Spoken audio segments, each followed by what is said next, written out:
Already, what's going on, champions? 10 toes down, living this champion lifestyle. Welcome back to another episode, man. Thanks for rocking with me so far. Hey, so today I want to go over some mobility stuff.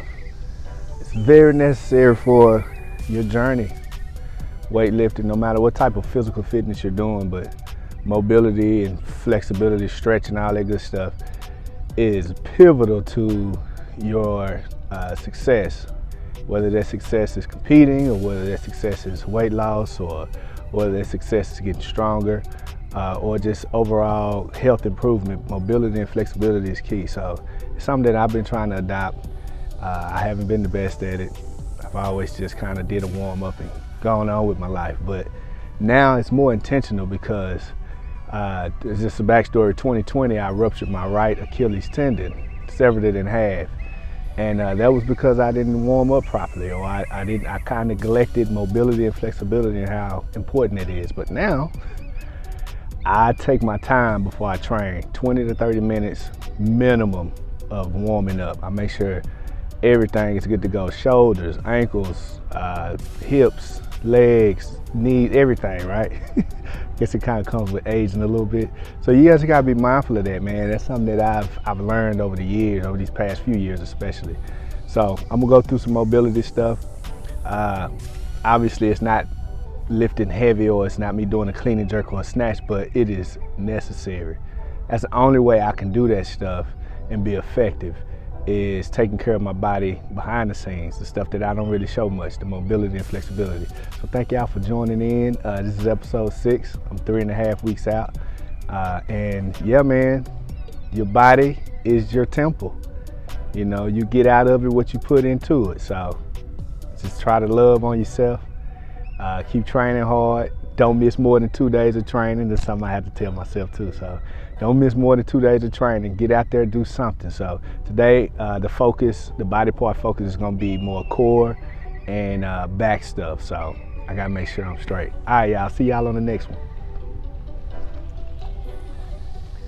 Oh yeah, don't forget to comment, like, subscribe to the channel. Share this information if it's helpful to you or somebody that you may know that want to get into Olympic lifting. I'm not a coach, but man, I would love to pour into people and just kind of show what I know. And hopefully I can inspire you on this journey. Let's go, baby. 10 toes down. All right, champions. Starting off with the big dog shuffle. It's just a little jog. And before I start into my mobility. First exercise I did was called the cat camel. There's another name for this, but this helps with the thoracic and opening up the back, lower back. Oh, it's good for my neck as well. Also working core. That's something I need to strengthen. But this is good. Did that for 10 reps. Then moved on to the hip airplane. I probably don't have the best form doing this, but they're supposed to concentrate on opening the hips up, rotating the hips. So I did like a 3-second hold for each one. Obviously I got this in fast speed, so it seems faster, but I did a 3-second hold for each one and then switched to the other side and did the same. So this is definitely something I can work on to open up my hips, and that'll translate directly into my lifts too. So it's a good one. The next exercise was called glute bridges. I did 10 reps of these with a 3-second hold. That hits the glutes, of course, the hamstrings, and the lower back area. So these are really good, targeting that butt. So really good for me, just because my lower back is kind of tight. So glad I got to do these. And then the next one is a little different, called curl ups, right? So I just put my hands in the lower part of my back and I try to force my core down, tighten my core.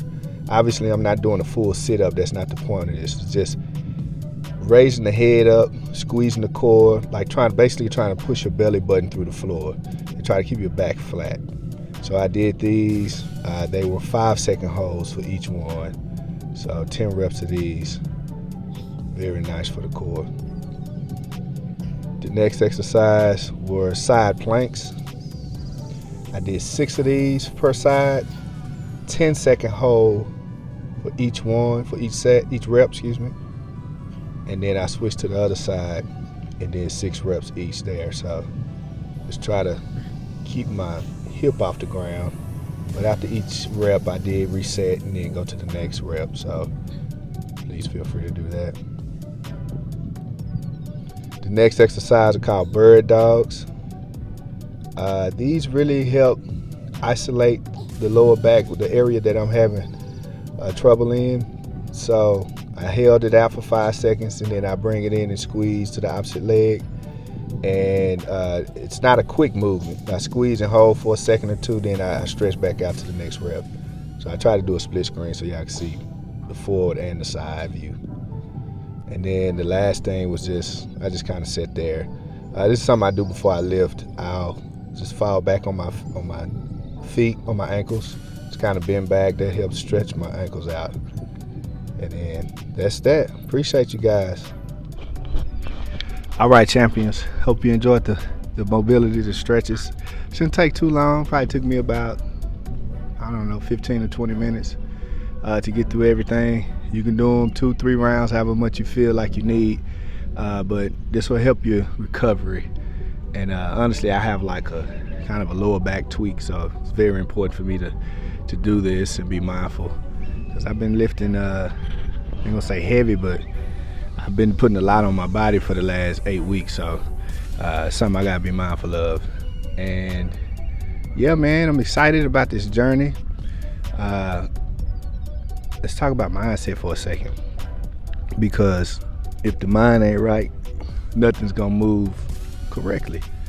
So I guess over the last probably 4 or 5 years now, I've been on this roller coaster ride for my health journey. Just really been all over the place, really. Yeah, I still go to the gym and all that good stuff, but man, I have been eating like crap. I'm on for a minute, off. It's just been a total mind screw, right? And then, you get frustrated with yourself. I know I did. I was getting frustrated, and so I'm like, man, I need a goal, I need a goal. I had stopped bodybuilding, and I needed a goal to reach after, and now I have one. It's purely just me versus me, and pushing myself and getting myself back on track. And just getting the mindset right of this has to be a lifestyle. This can't be a fad going. You can't just be in and out like that. It's bad for the body, it's bad for the mind. And so I had to realize that, because I was on a slippery slope, man. I had got up to 265 pounds. That's real heavy for me. I got up to 265 pounds, and honestly, that dad bod had me in the chokehold. And I'm working on it. I'm working on getting myself back in good shape. I want to look good and feel good, And so some people say they don't care what, if they have a six-pack. Now, I mean, six-pack is cool. I've been there, done that. But I still desire to have a six-pack. You know what I'm saying? But more than anything, I want to be healthy on the inside out, man. Mentally, emotionally, physically, spiritually, just being healthy, And health could mean different things for people. But I know for me on my physical fitness journey, it's being strong, mobile, flexible, endurance, and I want to look good.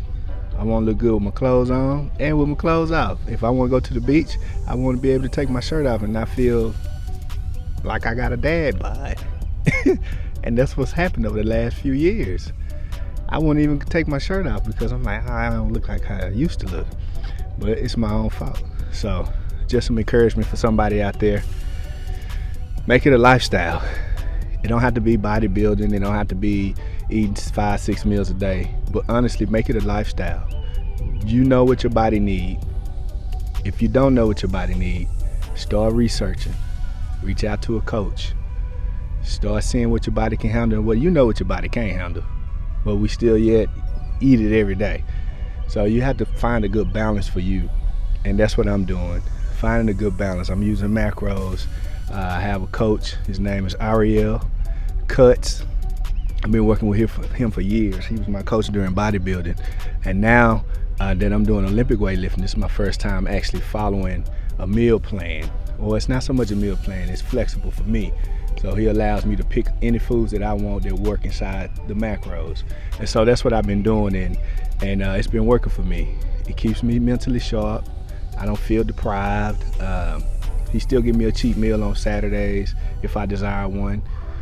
But more than anything, it's learning what my body needs and sticking to the plan. And every day is not perfect. Every day is not perfect. Sometimes I undereat, sometimes I might overeat, trying to hit my macros. But other than that, man, just find what works for you. Write it down, knock it down. You know what I'm saying? So hope y'all enjoyed the video. Let me know what you want to see. We can talk about anything, man, fitness wise. And I appreciate y'all tapping in with me. Thank you for all the new subscribers. Thank you for the comments. I appreciate them all. And let's go, man. Let's keep getting strong. Let's keep working towards our goal. Already, baby, 10 toes down, living this champion lifestyle.